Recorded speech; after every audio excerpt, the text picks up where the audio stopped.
반갑습니다. 이게 좀 높긴 하네요. 좀 내려가도 되겠죠? 예. 예. 좋습니다.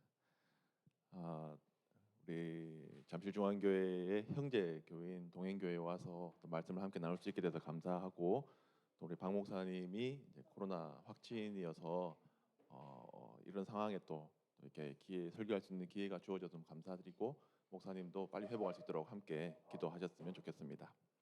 오늘 말씀 함께 나누겠습니다. 여러분, 그 링 반대롱이라는 말을 들어보신 적 있습니까? 링 반대롱. 아마 거의 처음 듣는 분들이 많을 겁니다. 이게 산악인들에게는 익숙한 단어인데요. 이 등산자가 길을 잃거나 안개, 폭우, 폭설 등으로 인해서 이 방향 감각을 잃어버리고 자신은 잃어버렸을 때 자신은 한 방향으로 지금 가고 있다라고 생각하는데, 정작 원을 그리면서 쭉 가다 보니까 제자리에 오는 현상, 이것을 링 반대룽이라고 합니다. 이거 그 현상에 대해서 들어보셨죠? 단어는 처음 들으시겠지만, 이 단어는요 환상방황이라고도 부르는데, 독일어로 원을 뜻하는 링과 걷다의 반대룽이 합친 단어입니다. 여기 계신 분들 아까도 뭐 말씀드렸지만 처음 들어보시는 단어일 건데, 그런데 생각보다 우리 신앙에서요 이 링 반대룽 현상은 자주 발견할 수가 있습니다. 제가 여러분께 질문 하나 드려보겠습니다.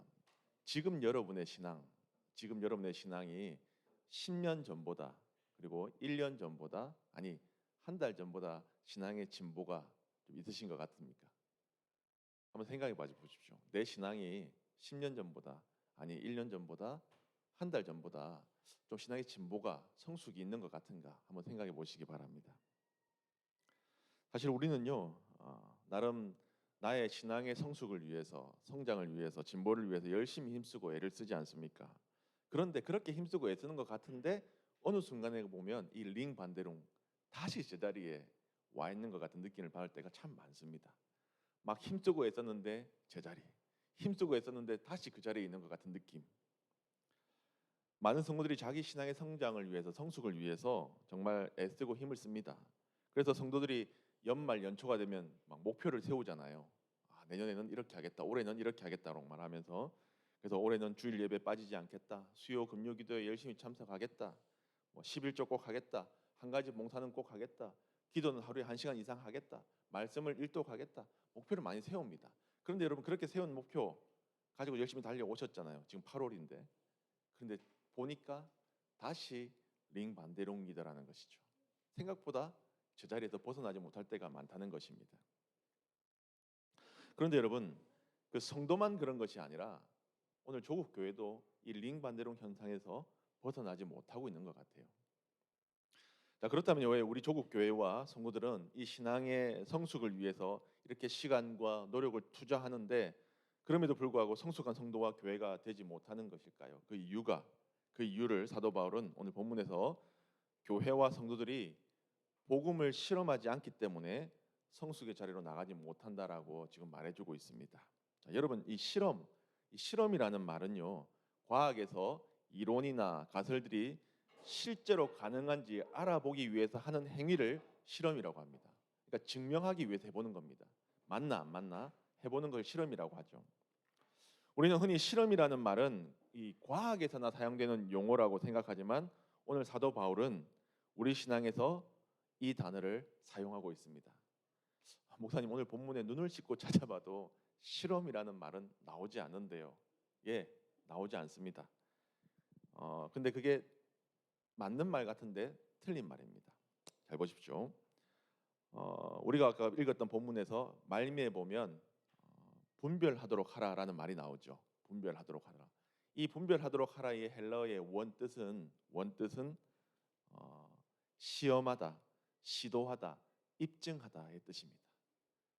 이게 분별하라고 우리가 개역 성경에서는 번역되어져 있기 때문에, 그렇게 번역되어져 있어서 그저 인식하는 차원에서 구별하라 이 정도로 받아들일 수 있지만, 하지만 오늘 본문에 분별하도록 하라의 정확한 의미로 번역해 보면요, 우리의 신앙을 시험하고 시도하고 실험해서 증명해 보라는 뜻이 거기 담겨 있는 겁니다. 그러니까 분별하도록 하라. 한마디로 실험해봐입니다. 되는지 안 되는지 실험해보라는 것입니다. 오늘 많은 성도들이 복음을 실험하며 살아가야 되는데 그렇게 살지 못합니다. 그렇게 살지 못하는 이유가 여러 가지 있겠지만 오늘 사도 바울은요, 성도가 복음을 실험하지 못하며 사는 이유에 대해서 세 가지로 이야기를 하고 있습니다. 첫 번째는요, 바울은 우리가 복음을 실험하며 살지 못하는 이유를 우리가 이 세대를 본받으려는 마음이 있기 때문이라고 말하고 있습니다. 이 세대를 본받으려고 하는 마음이 우리에 있기 때문에 우리가 복음을 실험하며 살지 못한다라고 이야기합니다. 여러분, 오늘을 살아가는 우리 성도들 마음속 깊은 곳, 아무에게도 보여주고 싶지 않은 그 마음속 깊은 곳에 존재하고 있는 하나의 생각이 있는데요. 그건 뭐냐면 말씀은 말씀이고 삶은 삶이다입니다. 우리가 아무에게 드러나진 않지만 우리 마음속 깊은 곳에 이 생각이 하나 깔려 있어요. 말씀은 말씀이고 삶은 삶이다. 우리는 속으로 이렇게 생각합니다. 말씀 좋지. 좋은 말씀이지. 그런데 말씀에 밥 먹여주는 거 아니잖아. 말씀대로 살면 딱 굶어 죽기 쉬운데 말씀은 교회 안에서나 따르고 나중에 내가 조금 더 여유가 생기고 조금 더 힘이 생기면 그때 좀 고상하게 말씀을 따르면 되지. 그때 지켜보면 되는 거지. 지금은 아니야. 여러분, 우리는 솔직히 이렇게 대놓고 이렇게 표현하거나 이야기하지는 않습니다. 하지만 내 삶의 말씀이 조금이라도 부담스럽게 다가오는 그 순간이 딱 되면 이 마음이, 이 숨겨두었던 그 마음이 바로 작동해 버리는 겁니다. 이런 마음을 가지고 신앙생활을 하니까 양쪽 다 힘이 드는 거죠. 교회에 가면 세상의 방법으로 살면 망한다 그러죠. 세상에 가면 말씀대로 살면 망한다 그러죠. 여기서 망한다, 저기서 망한다 그러니까 힘든 겁니다. 그래서 선택하는 방법이 힘이 드니까 어떻게 선택을 합니까? 절충하는 겁니다. 절충하는 겁니다. 나에게 피해가 안 오는 선에서 적당히 타협하는 겁니다. 그래서 교회에서는 신앙생활도 잘한다는 소리를 듣고요. 세상에서는 잘 나간다는 소리도 듣고 살게 됩니다. 그런데 여러분, 성도가 이런 신앙생활에 익숙해지기 시작하면 이 세대를 본받지 말라는 말씀과 다르게 겉으로는 본받지 않는 척하면서 속으로는 이 세대를 본받는 이중적인 삶을 살게 되는 것입니다. 오늘 본문에 이 본받다라는 말은 헬라어로 시스케마티조라고 하는데 이 원뜻이 뭐냐면 무엇과 같은 모양이 되다, 무엇에 순응하다라는 뜻입니다. 그러니까 오늘날 성도들의 마음속 깊은 곳에서는 이 세대와 같은 모양이 되고 싶고 또 이 세대에 순응하고 싶은 마음이 깔려 있다는 것입니다. 우리 기본적으로 그 마음이 있어요. 순응하고 싶고 깔려 그 마음에 함께 하고 싶은 마음이 있다는 것입니다. 여러분, 우리는 이 세대를 살아가고 있지 않습니까? 이 땅에 살아가고 있습니다. 그러다 보니까 이 안에서 순응하고 사는 것이 어찌 보면 안정감이 느껴집니다. 그러다 보니까 이 안에서 순응하고 살게 되는 삶에 대해서 편하고 익숙하게 되는 것이죠. 굳이 이 세대를 거스르면서 살고 싶지가 않은 것입니다. 이런 흐름에 교회도 동조하기 시작했습니다. 복음을 실험한다고 하면서 여러분, 교회 안에서만 실험합니다. 세상에서 실험하지 않습니다. 왜요? 만약 세상에서 복음을 실험한다면 이 세대를 거슬러야 하고 여러분, 그러면 피곤하고 귀찮고 힘든 일이 생기기 때문에 복음을 실험하려고 하지 않습니다. 이런 우리를 향해서 사도 바울은 이 세대를 본받지 말고라고 우리에게 이야기합니다. 그러면서 뭐라고 다시 말하냐면 이 세대를 본받지 않는 삶을 한번 실험해 보라는 것입니다. 이 세대를 본받지 않고 살아도 된다는 것을 한번 실험해 보라는 것입니다. 네가 그렇게 신뢰하고 안정감을 느끼는 이 세상에서 복음을 실험하면서 한번 살아보라는 것입니다. 이 세대를 본받는다는 것은요, 넓고 편하고 좋은 길로 가는 겁니다. 그러니 굳이 불편하고 힘든 복음의 길을 가고 싶지 않은 것이죠.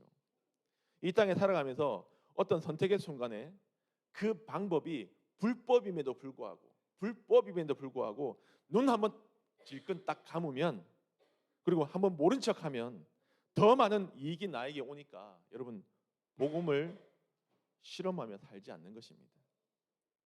우리 삶 전 영역에 있어서 전 영역에 있어서 복음을 실험하지 않고 이 세대를 본받아 살면 우리에게 더 많은 혜택과 유익과 부와 명예가 주어지니까 오늘 우리는 이 복음을 실험할 용기를 내지 못하고 살아갈 때가 많습니다. 한마디로 오늘날 성도들이 이 세대와 나의 신앙 사이에서 머뭇거리고 있는 것입니다. 열왕기상 18장 21절 말씀에 보면 성도가 머뭇거린다는 것이 무엇인지 좀 잘 보여주고 있는데 우리 한번 찾아볼까요? 열왕기상 18장 21절 말씀입니다. 열왕기상 18장 21절 말씀.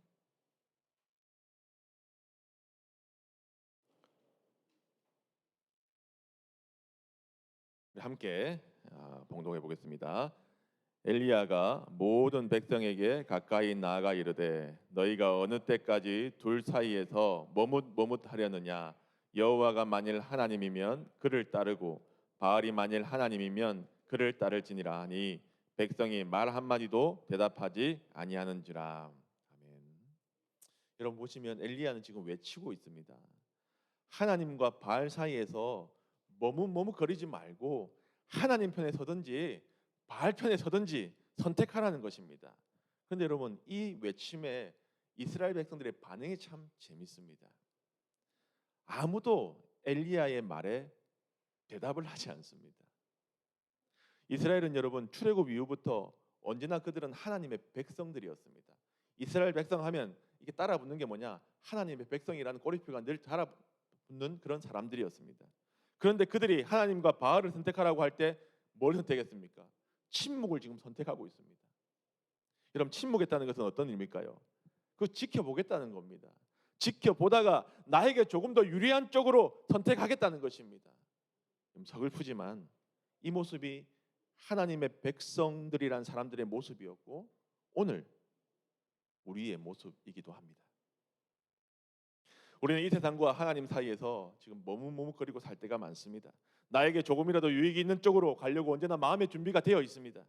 하나님이 좋아 보이면 하나님 쪽으로, 세상이 좋아 보이면 세상 쪽으로 언제나 기웃거리고 살아가고 있습니다. 죄송하지만 이 이야기는 믿은 지 얼마 되지 않은 초신자들의 이야기가 아닙니다. 교회를 10년, 20년 아니 평생을 다니고 직분을 받아도 이럴 수 있다는 것입니다.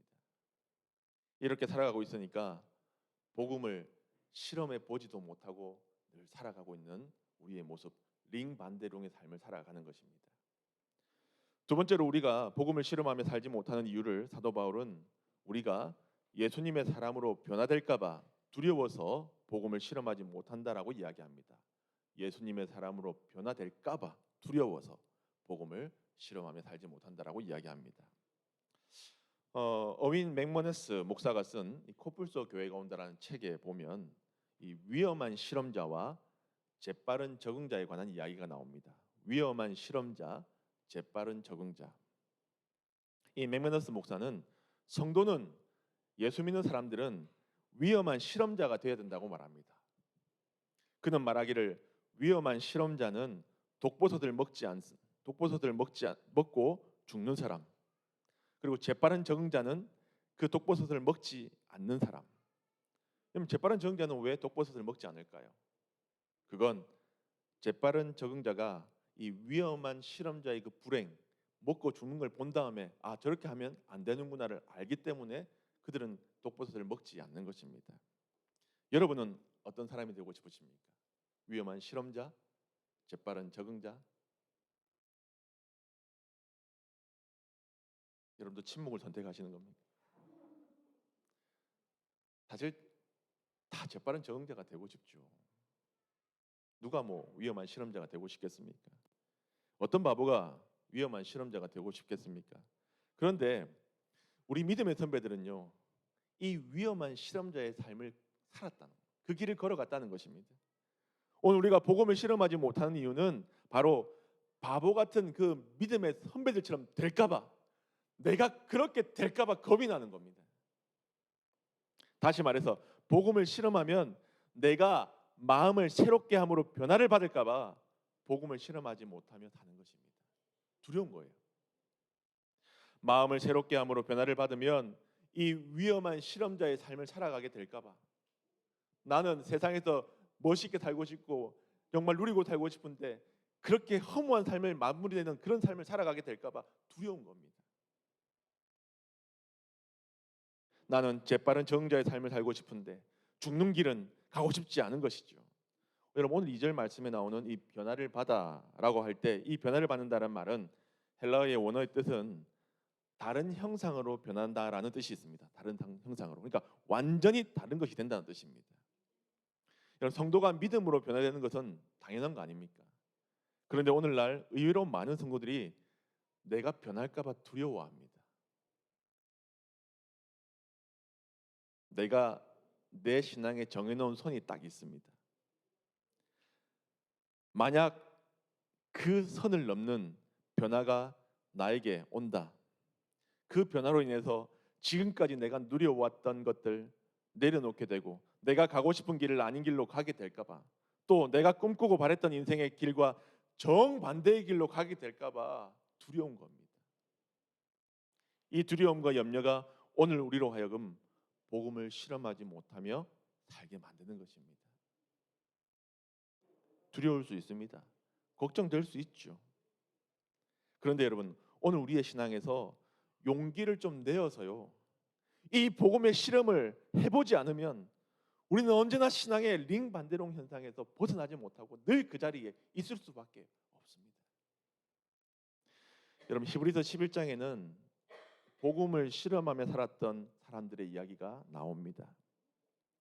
특별히 35절 이후에 나오는 그 이름도 없던 어떤 이들, 그 어떤 이들은 진짜 복음을 실험하며 살았던 사람들입니다. 그런데 여러분 그들이 복음을 실험하며 살았더니 고문을 당하고 조롱받고 채찍을 맞고 결박을 당하고 감옥에 갇히고 시련을 겪고 돌로 맞고 톱질을 당하고 칼에 맞고 궁핍을 당하고 학대를 받고 떠돌아다니고 광야와 산과 동굴과 땅굴을 헤매며 다니는 삶을 산다고 하니까 두려운 것입니다. 복음을 실험하며 살았는데 그 결과라고 말하는 것들이 하나같이 내가 원하고 바라고 꿈꾸는 건 아무것도 없더라는 것이죠. 그러니 두려운 겁니다. 변화되면 이렇게 살아야 할 것 같으니 복음을 실험하지 못하며 사는 것입니다. 부끄러운 이야기지만 저에게도요. 이 히브리서 11장은 언제나 복음을 실험하며 살려고 할 때 제일 먼저 저에게 걸림돌이 되었던 말씀입니다. 나는 저렇게 살고 싶지 않은데 나는 내 인생 좀 누리고 살고 싶은데 더 좋은 삶을 좀 살고 싶은데 내가 원하고 바랬던 삶의 모습과 너무 다른 모습이 저로 하여금 이 복음을 실험하며 살지 못하게 만들 때가 많았습니다. 여러분 이 본문 앞에서 얼마나 오랜 시간을 제가 갈등했는지 모릅니다. 목사가 되어서도 사실 갈등했습니다. 그래서 때로는 어떤 이들의 삶을 외면하기도 했고요. 또 무시하기도 했습니다. 목사가 여러분 그러면 안 되지만 이 히브리서 11장 35절 이하의 본문을 설교하는 것조차도 두려워했습니다. 그래서 설교 본문에서 늘 열애였습니다. 하지만 여러분 그리고 목사니까 그럼에도 불구하고 또 복음을 실험하며 살려고 몸부림쳐야 되지 않습니까? 그렇게 마음을 먹고 기도하고 딱 그 자리에 서면 제 앞에 11장 35절 이하의 말씀이 딱 기다리고 있는 겁니다. 그러던 중에 제가 용기를 내기로 마음을 먹었고요. 아니 엄밀히 말하면 주님께 어떤 이들의 삶을 정면으로 좀 마주할 용기를 달라고 기도하기 시작했습니다. 그리고 부딪혔습니다. 겁이 나고 두려웠지만 부딪히고 또 부딪혔고 실험하고 또 실험해 봤습니다. 어떤 이들의 삶이 나에게 온다고 해도 살아가 보겠노라고 하나님 앞에 결단도 했습니다. 그렇게 결단했을 때 여러분 제 마음속에 찾아온 그 마음의 첫 번째 마음이 어떤 건지 아시겠습니까? 그 주님께 대한 죄송한 마음이었습니다. 미안한 마음이었습니다. 주님 위해서 살겠다고 고백한 인생이었는데 주님이 나의 주인이시라고 고백한 인생이었는데 그렇게 머뭇거리고 있던 내 모습이 너무 부끄럽고 주님께 죄송했습니다. 그날 주님 앞에서 얼마나 울었는지 모릅니다. 여러분 하나님은요 복음으로 실험하려고 용기를 내었던 제 마음에 변화를 허락해 주셨습니다. 사실 이 변화가 두려웠습니다. 변하게 될까 봐가 두려웠습니다. 변화되기 전에는 어떤 이들의 삶이 두려웠지만 이제는 그렇게 두렵지는 않습니다. 이제는 죽느냐 사느냐가 제 삶의 핵심이 아니라 주님이 나와 함께 하시느냐 하시지 않느냐가 제 삶의 핵심이 되었습니다. 여러분, 변화되기 전 시각으로 변화된 삶의 모습을 보면 어떻게 살지? 두렵고 걱정되는 것은 당연합니다. 하지만 그건요, 변화를 경험하지 못해서 그렇습니다. 복음을 실험해서 그 마음의 변화를 경험한 사람은 어떤 상황과 어떤 환경에서도 살아갈 수 있는 힘을 하나님께서 허락해 주십니다. 찬송가 438장 3절의 가사처럼 말입니다. 높은 산이 거친들이 초막이나 궁궐이나 내 주 예수 모신 곳이 그 어디나 하늘나라. 할렐루야 찬양하세. 내 모든 죄 사함 받고 주 예수와 동행하니 그 어디나 하늘나라.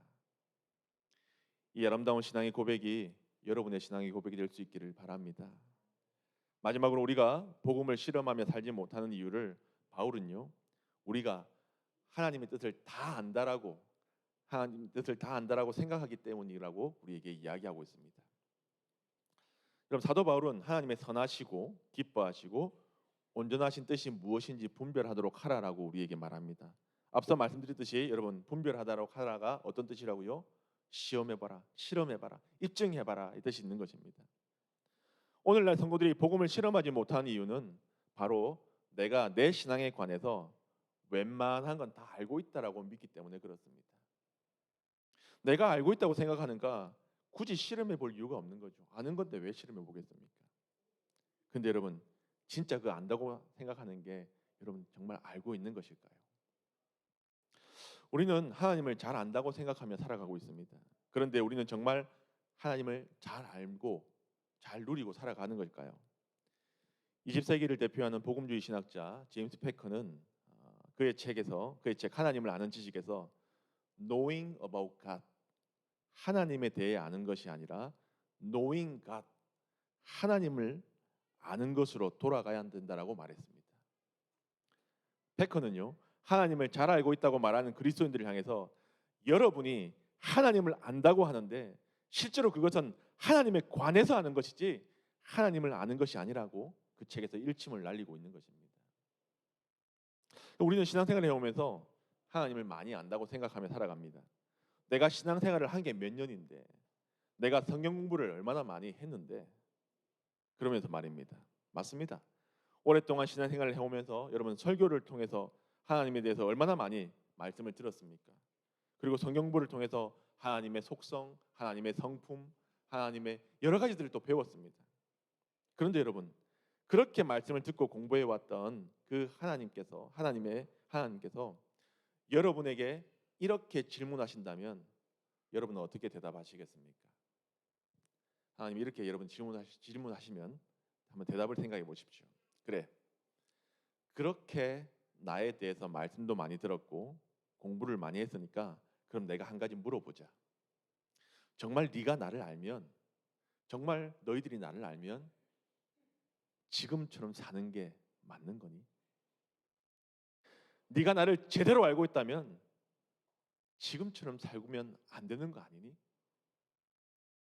네가 나를 잘 안다고 하니까 내가 지금 물어보는 거란다. 여러분은 하나님이 이렇게 질문하시면 뭐라고 대답하시겠습니까?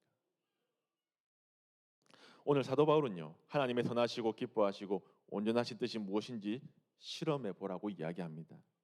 하나님의 뜻을 우리의 삶으로 실험해 보라는 것입니다. 여러분, 실험해 보지도 않고 하나님의 선하심이 이런 것이라고, 하나님의 기뻐하심은 이런 거라고, 하나님의 온전한 뜻은 이런 거라고 말하는 것은요, 백날 말해봐야 그건 하나님을 모르는 것과 마찬가지입니다. 우리는 진짜 하나님을 잘 알고 있는 것일까요? 여러분, 교회에서 보면 하나님을 잘 안다고 하는 것들이 엉뚱한 것들로 표현되어질 때가 많습니다. 예를 들어 보면 오랫동안 신앙생활을 해온 그 신앙의 연수가 하나님을 잘 아는 것으로 둔갑할 때가 있습니다. 아닙니다. 성경 공부를 많이 한 것이 하나님을 잘 아는 것으로 여겨지기도 하고요. 정말 말이 안 되는데, 정말 말이 안 되는 이야기인데 우리가 받은 직분, 그 직분이 하나님을 잘 아는 것처럼 여겨질 때도 있습니다. 여러분, 이런 것들은 하나님을 아는 지표가 될 수가 없습니다. 우리가 하나님을 아는 진짜 방법은요, 내가 말씀을 읽고 그 읽은 말씀을 내가 실험해 볼 때 그때 진짜 하나님을 우리는 알게 되는 것입니다. 여러분, 여기서 중요한 것은 내가입니다. 내가 말씀을 펴서 읽어야 합니다.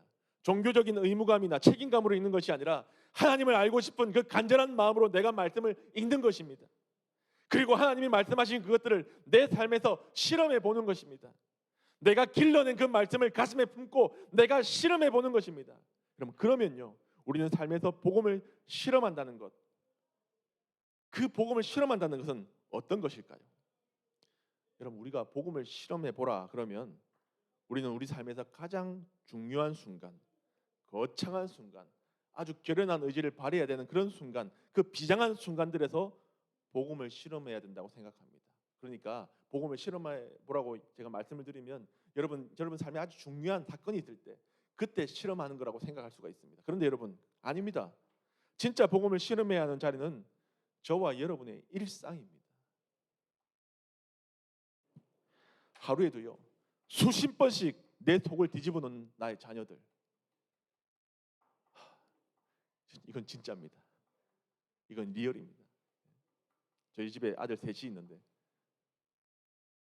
그 위험하다는 중2, 중1, 그리고 정말 무서운 5살이 있습니다. 수십 번씩 제 속을 뒤집어 놓는 그 삶에 나의 자녀들이 있는 그 현장에서 여러분, 우리는요, 복음을 실험해야 합니다.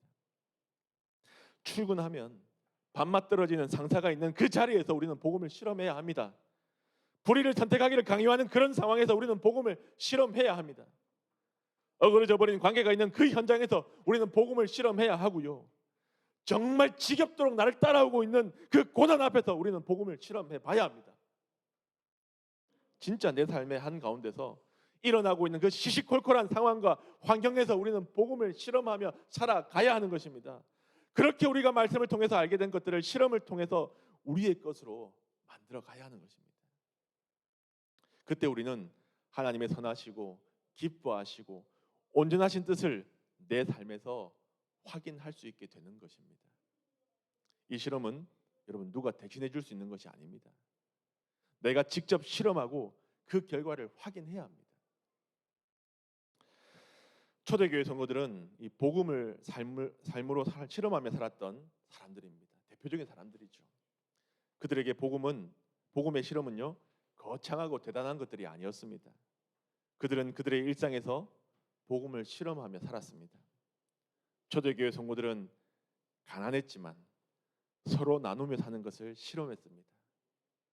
극심한 박해 가운데서도 자신들을 박해하는 그 사람들을 사랑하기를 실험했습니다.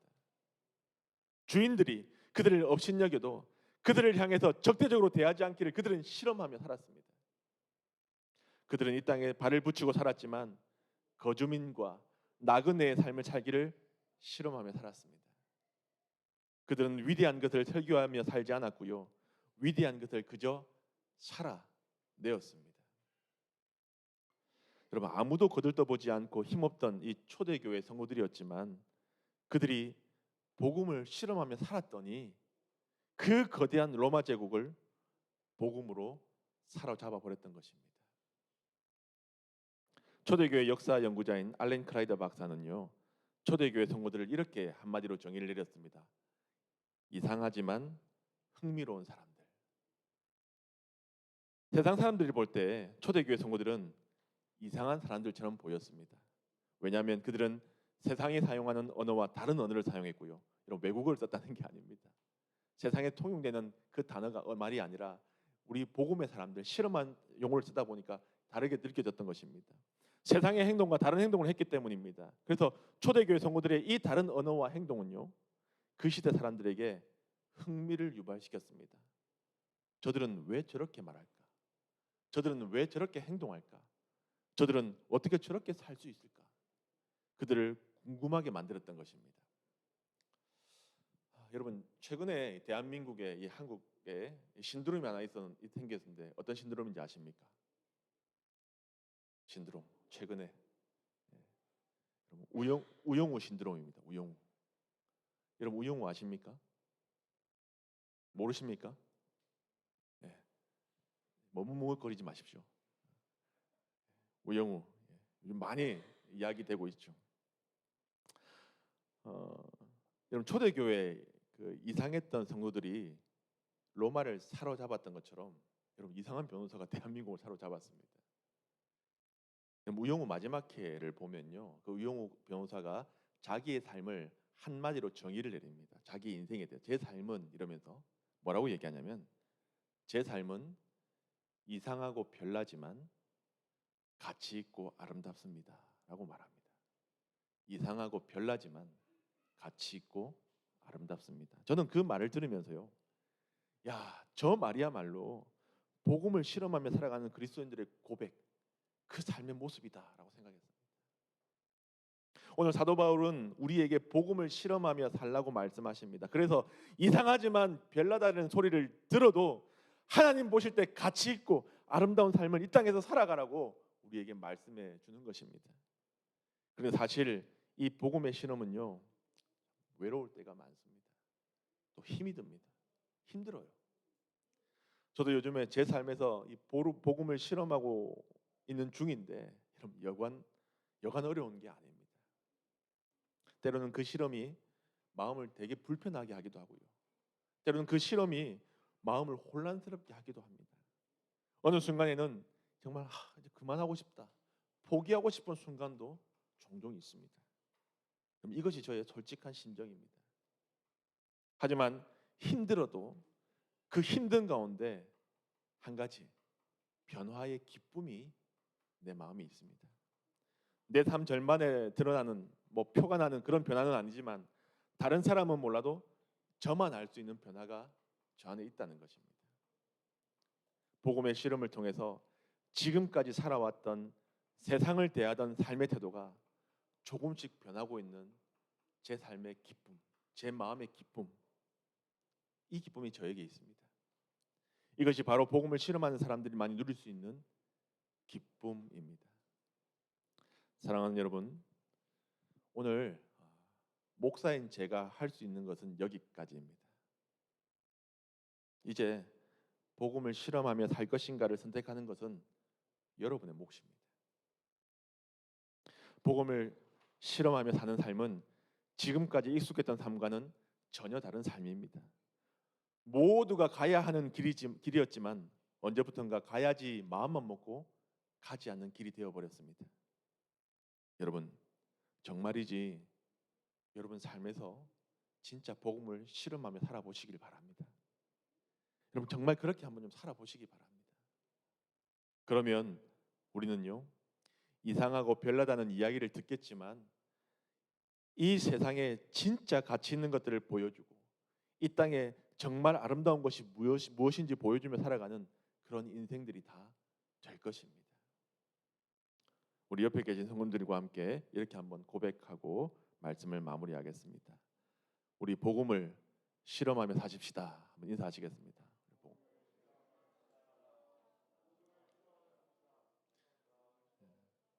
여러분 공수표 날리지 마시고요.